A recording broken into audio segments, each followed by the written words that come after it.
চাচা বাড়িঘর তো সাজানো কেন, হেনা কোথায়? একদিন সময় আসবে তোমার জীবনে, হয়তো তুমি এসে বলবা, চাচা বাড়িঘর তো সাজানো কেন, হেনা কোথায়? আর চাচা বলবে, বাবা হেনার তো বিয়ে হয়ে গেছে, তুমি বাস খাও, তুমি গাঞ্জা খেয়ে ঘুরে বেড়াও।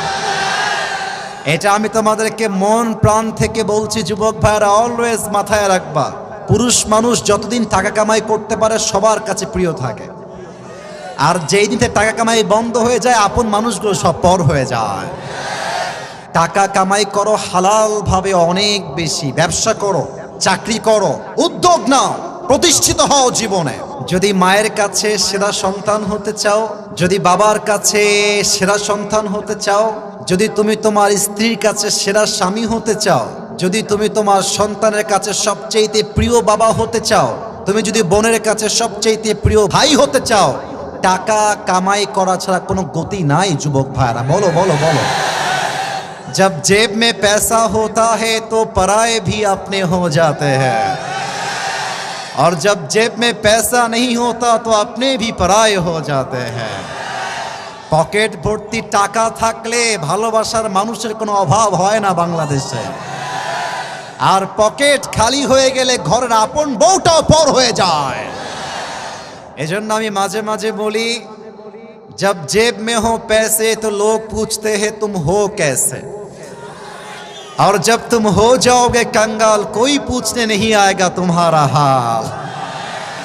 পকেট ভর্তি টাকা, বলবে হাউ আর ইউ, কেমন আছেন ভাইয়া আপনি, আর যখন পকেট খালি বলবে হু আর ইউ, তুমি কে, তোমাকে তো চিনতে পারছি না ভাই আমি।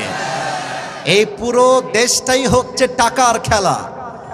এই টাকার জন্য হাজার হাজার যুবক তার পছন্দের মেয়েকে বাংলাদেশে বিয়ে করতে পারে না, এবং এই টাকার জন্য আমি মেয়েদেরকে অসম্মান করে কথা বলছি না, সব মেয়েকে আমি আসিফ এক পাল্লায় মাপি না।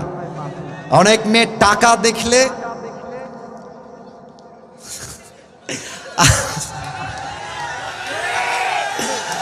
টাকা দেখলে আর সরকারি চাকরি দেখলে টাকলার সঙ্গে বিয়ের পিড়িতে বসে যায় না, এমন মেয়ে তো বাংলাদেশে নাই। আরে নাই, আরে নাই রে ভাই, থাকলে আল্লাহ হেদায়েত দান করুক, পড়েন সবাই আমিন।